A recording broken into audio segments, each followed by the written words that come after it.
Hello friends, welcome back to the gadgets maker.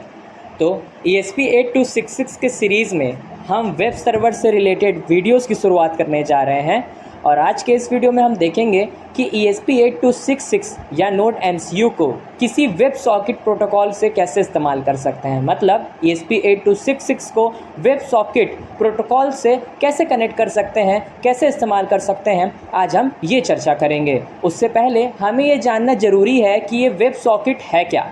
तो चलिए इसको समझ लेते हैं, ये वेब सॉकेट है क्या चीज़।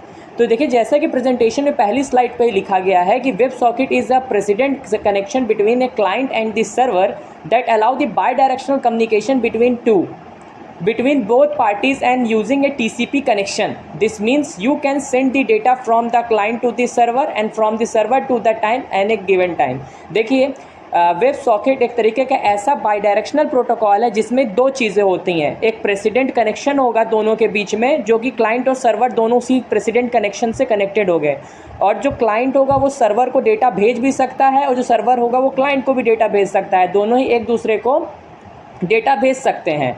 जब ये हम प्रोजेक्ट कंप्लीट कर लेंगे तो हमारे वेब सर्वर पे कुछ ऐसा इंटरफेस देखने को मिलेगा। ठीक है, अब ये क्या करेगा मैं अभी आपको एक्सप्लेन करता हूँ। उससे पहले आप ये समझ लीजिए कि ये काम कैसे करेगा। देखिए, बेसिकली हम करेंगे क्या, इस वेब सॉकेट, जैसा कि मैंने आपको बताया कि वेब सॉकेट में दो चीज़ें होंगी, सर्वर होंगे और क्लाइंट होगी। सर्वर हमारा ESP8266 होगा, जिसमें कि हम GPIO नंबर 2 पे, मतलब कि डिजिटल पिन नंबर 4 पे हम क्या करेंगे, एक LED कनेक्ट करेंगे। उस LED को हम किसी भी मोबाइल डेस्कटॉप से कंट्रोल कर सकते हैं। ठीक है, होगा क्या, जैसे ही हम इसमें कोड अपलोड कर देंगे, ठीक है, तो कोड अपलोड करेंगे, जब इसका IP एड्रेस देखेंगे तो हमें इस तरह का इंटरफेस हमें वेब पे मिलेगा। ठीक है, इस वेब पे मिलेगा तो इसमें दिखा रहा होगा स्टेट ऑन। जब इस टॉगल बटन पे हम प्रेस करेंगे, जब इस टॉगल बटन पे प्रेस करेंगे तो क्या होगा, इस टॉगल बटन को प्रेस किया तो सर्वर को डेटा जाएगा कि क्लाइंट ने टॉगल बटन को प्रेस किया है। तो इससे क्या होगा, LED का स्टेट चेंज होगा। जो LED अभी ऑन होगी वो ऑफ हो जाएगी। उसके बाद यहाँ पे टॉगल का जो ऑफ का हो गया, ये यहाँ पे आके वापस क्लाइंट में भेज देगा।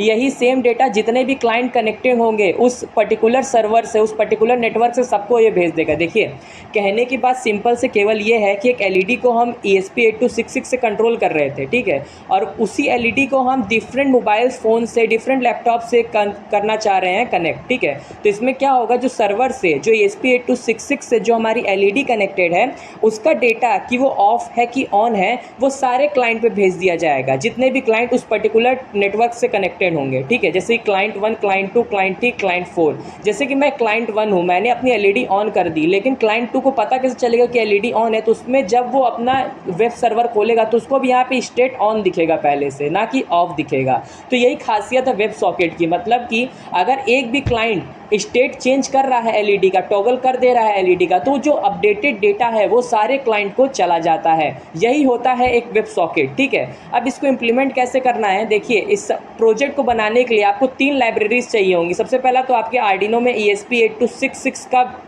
पैकेज होना चाहिए। वो कैसे करेंगे वो भी मैं आपको बताऊंगा। ठीक है, सिंपली आपको प्रेफरेंस में जाके जो पहली वाली लिंक जो हाईलाइटेड है उसको आपको पेस्ट करना पड़ेगा। दूसरा आपका ESP asynchronous web server library, इसको, ये जो आपको लिंक जो दिख रही है ना, इसको बस यहाँ पे कॉपी करिएगा और पेस्ट करिएगा गूगल पे। जो फाइल आएंगी उनको आप डाउनलोड कर लीजिएगा। उसको कैसे इंक्लूड करना है मैं आपको भी बताऊँगा। बस आपको ये 3 चीज़ें कर लेनी है। पहला वाला स्टेप में इस पहले लिंक को आप कॉपी कर लेंगे। देखिए, हम बता दे रहे हैं, इस पहले वाले लिंक को आपने कॉपी किया, अपने आर्डिनो IDE में चले जाइएगा। आर्डिनो IDE में जाने के बाद फाइल्स में जाइएगा, प्रेफरेंस में जाइएगा। प्रेफरेंस में जाने के बाद जो आपने लिंक कॉपी की हुई है, जो यहाँ पे मेरी सेकंड लिंक है, मैं यहाँ पहले से पेस्टेड है मेरे में, इसको यहाँ पे पेस्ट करिएगा और ओके कर दीजिएगा। ओके करने के बाद यहाँ पे ओके कर दीजिएगा। ठीक है, उसके बाद आपको क्या करना होगा, यहाँ पे टूल्स स्केच में आना होगा। इस स्केच में आने के बाद यहाँ पे आप देख पा रहे होंगे इस इंक्लूड लाइब्रेरी का ऑप्शन है, manage library, include library, manage library का ऑप्शन है। इसको हम बाद में भी यूटिलाइज़ करेंगे। मैनेज लाइब्रेरी हमें नहीं करना, अभी हमें बोर्ड को ऐड करना है। ठीक है, तो हम क्या करेंगे, यहाँ पे हम आएंगे जहाँ पे बोर्ड लिखा हुआ है। ठीक है, बोर्ड जो लिखा, टूल्स में जाने के बाद बोर्ड्स में आएंगे। बोर्ड्स में जाने के बाद हम क्या करेंगे, बोर्ड्स मैनेजर में सर्च करेंगे। अभी ESP8266 अगर आपके में नहीं है, आप पहली बार ESP8266 में काम कर रहे हैं, आपके पास पैकेज जब नहीं है, तो उसके लिए मैं आपको ये चीज़ें दिखा रहा हूँ, ठीक है। आपको करना क्या है उसके लिए, ताकि आपका ESP8266 का बोर्ड दिखने लगे आर्डिनो IDE सॉफ्टवेयर में, ठीक है। जब तक ये डाउनलोडिंग ले रहा है तब तक थोड़ा वेट कर लेते हैं। देखिए हो गया, बस आपको यहाँ पे सर्च करना है ESP8266, ठीक है, और ओके कर देना है, ठीक है। तो जैसे आप ओके करेंगे, यहाँ पे एक आएगा बाय ESP8266 कम्युनिटी, मेरे में पहले से इंस्टॉल है। आपके में यहाँ पे इंस्टॉल करने का ऑप्शन आएगा, आप कोई भी वर्जन इसमें इंस्टॉल कर लीजिएगा। इंस्टॉल होने के बाद आप क्लोज़ कर लीजिएगा। जब क्लोज़ कर लेंगे ना, जब आप क्लोज़ कर लेंगे तो आपको फिर से यहाँ पे टूल्स के जब ऑप्शन में आएंगे, मेरा कर्सर जब तक हाईलाइटेड हो जाए, ठीक है।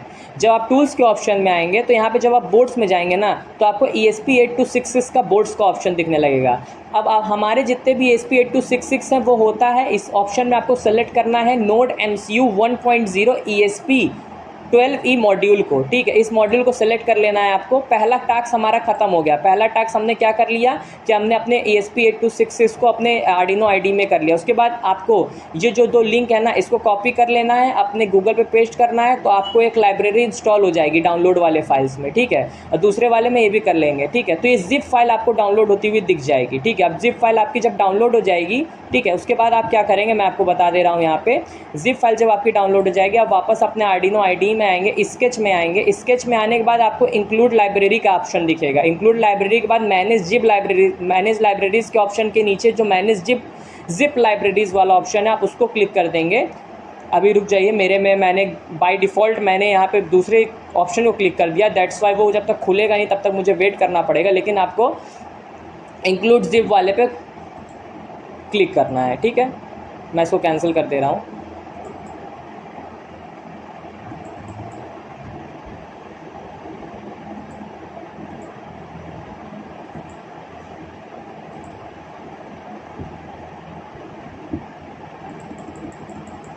थोड़ा टाइम लेगा, दैट्स वाई आप देख के क्लिक करें थोड़ा।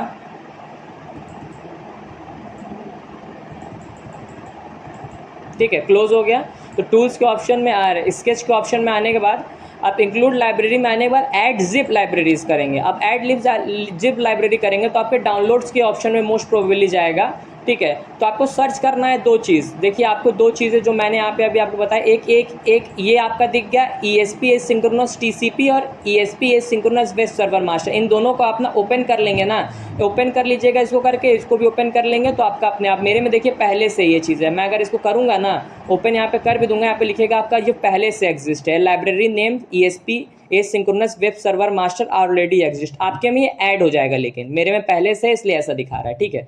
ये सब काम करने के बाद अब बात आती है कि इसके आगे क्या करना है। इसके आगे कुछ नहीं करना। ये कोड की मैंने लिंक दे दी है, जो ये कोड है इसको मैंने लिंक दे दिया आपको। ये कोड आपको खुल जाएगा, ठीक है, जैसे आप कॉपी पेस्ट करेंगे। उसमें आपको करना कुछ नहीं है, जिस ESP8266 को जिस वाईफाई से कनेक्ट करना है उसका यहाँ पे नेम, उस और SSID में उसका नेम और यहाँ पे पासवर्ड दे देना है, बस इतना सा आपको करना है, ठीक है। उसके बाद देखिए मैं आपको थोड़ा सा कोड समझा दे रहा हूँ। ये तीन चीज़ है आपको जो ESP8266 में लाइब्रेरी में ज़रूरत पड़ेगी। पहला वाईफाई से कनेक्ट करने के लिए ESP8266 wifi.h, और हमारा वेब सर्वर को क्रिएट करने के लिए दो लाइब्रेरी का इस्तेमाल करते हैं, ESP एसिंक्रोनस TCP और ESP asynchronous web server. Web server को पर्टिकुलर काम अच्छे से काम करने के लिए हम ESP एसिंक्रोनस TCP.h का इस्तेमाल करते हैं। उसके बाद मैंने यहाँ पे बताया कि आपको ये वाला जो पूरा पार्ट था यहाँ पे वाईफाई से, जिस वाईफाई से अपने उसको सर्वर को कनेक्ट करना चाहते हैं, मतलब ESP8266 को कनेक्ट करना चाहते हैं, वहाँ पे कर लीजिएगा। उसके बाद आप कौन से GPIO पिंस पे क्या कराना चाहते हैं, मैं यहाँ पे इस LED इसमें लगाऊंगा। LED मतलब GPIO पिन नंबर 2 पे, मतलब डिजिटल पिन नंबर 4 पे मैं LED लगाना चाहता हूँ, जिसका मैं पहले से इसको इनिशियल स्टेट उसकी ऑफ रखना चाहता हूँ। यहाँ पे अगर आप 16 लिख देंगे तो D0 सेलेक्ट हो जाएगा, 5 लिख देंगे तो D1 सेलेक्ट हो जाएगा। इस तरीके से आप कोई भी GPIO लिख सकते हैं। मैंने यहाँ पे 2 GPIO लिया हुआ है, मतलब डिजिटल पिन नंबर 4 पे हमारा LED का पॉजिटिव कनेक्ट होगा, ग्राउंड से कनेक्टेड होगा, ठीक है।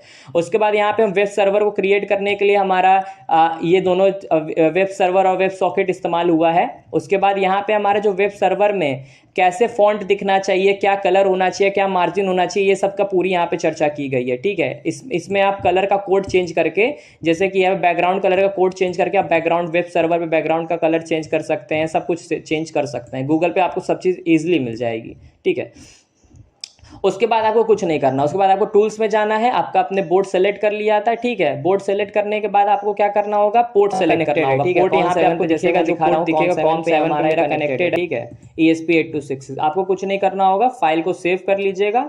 मेरे में सेव है ये फाइल, और आपको अपलोड कर देना है। ठीक है, अब अपलोड करने के बाद आपको क्या चीज़ें ध्यान देनी है मैं आपको बता दूं। वायरिंग आप कंप्लीट कर लीजिएगा। ठीक है, वायरिंग आप कंप्लीट कर लीजिएगा। ESP8266 के जो एलईडी आप इस्तेमाल कर रहे हैं, ग्राउंड से कनेक्ट करिएगा। एलईडी पिन का पॉजिटिव और डिजिटल पिन नंबर 4 से कनेक्ट कर दीजिएगा। तो जब तक ये प्रोग्राम अपलोड हो रहा है तब तक वेट करते हैं। जैसे ये प्रोग्राम अपलोड हो जाएगा, देखिए सबसे बेहतरीन बात यहाँ पे सीरियल बिगिन 9600 सेलेक्ट किया है। तो जब ये कोड अपलोड हो जाएगा ना, तो इसकी आईपी एड्रेस हमें चाहिए होगी। उसी आईपी एड्रेस को अपने गूगल पे कॉपी और पेस्ट करेंगे, तब जाके हमारा ये जो पेज होगा ये ओपन हो जाएगा वेब सर्वर का टॉगल वाला। ठीक है, उसके बाद मैं आपको बताता हूँ, पहले ये चीज़ें हो जाएं।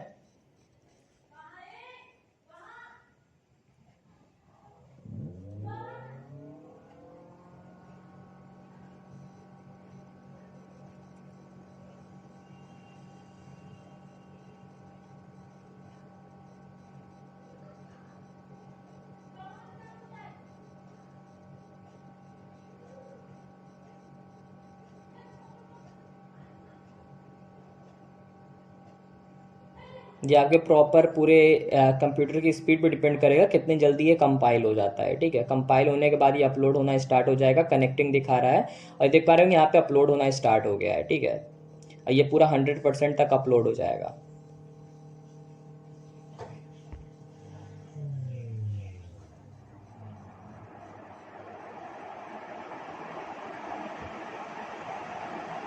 ये हमारा बस अपलोड होने ही वाला है। अब ये जैसे ही अपलोड हो गया, ठीक है, तो जैसे ही अपलोड हो गया ना, आपको एक काम करना है यहाँ पे। ठीक है, जैसे ही अपलोड हो गया आपको अपना सीरियल मॉनिटर ऑन कर लेना है। यहाँ पे एक सर्च का ऑप्शन है, सीरियल मॉनिटर, मेरा कर्सर ध्यान दीजिएगा। यहाँ पे आपको ऑन करना है। बॉर्डर रेट यहाँ पे आपको क्या सेलेक्ट करना है, 9600, क्योंकि हमारा वही सेलेक्टेड था। अब उसके बाद आपको कुछ नहीं करना है, सिंपली से आपके जो ESP8266 में जो रीसेट का बटन है उसको एक बार दबा देना है। ये रीसेट का बटन दबाने के बाद आपने जो वाईफाई दिया होगा वो वाईफाई ऑन होना चाहिए, तो कनेक्ट करेगा वाईफाई से। उसके बाद आपको उसका आईपी दे देगा। ठीक है, ये आपका आईपी एड्रेस मिल गया। ठीक है, अब इसी आईपी एड्रेस को आपको सिंपली कॉपी करना है। ठीक है, और कॉपी करने के बाद सेम अपने मोबाइल फ़ोन से या अपने लैपटॉप से आपको इसको पेस्ट करना पड़ेगा गूगल पे। और गूगल पे जैसे ही पेस्ट करेंगे आपको कुछ इस तरीके का इंटरफेस दिखेगा। मैं आपको मोबाइल से कनेक्ट करके ये चीज़ प्रॉपर हर एक चीज़ फिजिकल करके दिखाते हैं। चलिए चलते हैं अब कैमरे पे अपने। ठीक है, इतना चीज़ यहाँ पे था और बाकी हम मोबाइल से आपको हर एक चीज़ करके इसमें आपको दिखाते हैं। ठीक है, ये आईपी एड्रेस आपको कॉपी कर लेना होगा। यही आईपी एड्रेस आप पेस्ट करेंगे, तब जाके आपका जो मोबाइल होगा या डेस्कटॉप होगा वो कनेक्टेड होगा।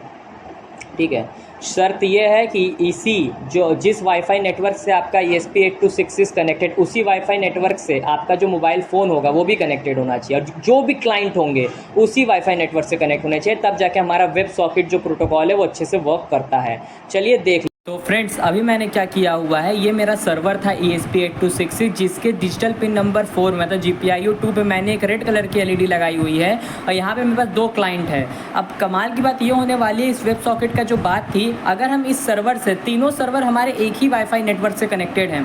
अब जैसे मैं इस टॉगल पे चेंज करता हूँ तो यहाँ पे जैसे ही स्टेट होगा ऑन हो जाएगा, साथ ही साथ इसमें भी ये चीज़ अपडेट हो जाएगी कि LED हमारी ऑन हो गई। मैं आपको करके दिखाता हूँ। यहाँ पे टॉगल मैं दबा दिया और कुछ समय लेगा जो कि नेटवर्क डिले होगा, और हमारी लाइट ऑन हो जाएगी। तो स्टेट दोनों तरीके देख पा रहे होंगे चेंज भी हो गया, हमारी लाइट जल गई और दोनों स्टेट दोनों क्लाइंट का जो स्टेट था वो हमारा चेंज हो गया है। ठीक है, अब मैं इससे अगर ऑफ़ कर दूं, इस वाले अगर क्लाइंट से मैं ऑफ़ कर दूंगा तो दोनों तरफ स्टेट भी ऑफ हो गया और साथ साथ LED भी ऑफ हो गई। तो यही मकसद था कि वेब जो सॉकेट का जो प्रोटोकॉल होता है, कोई भी क्लाइंट कहीं से भी इसको ऑपरेट कर सकता है और क्या स्टेटस है अभी लाइव उस पर्टिकुलर सर्वर का, ये चीज़ देख सकता है।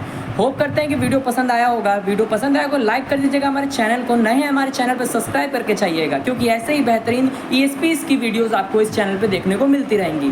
तब तक के लिए जय हिंद, जय भारत।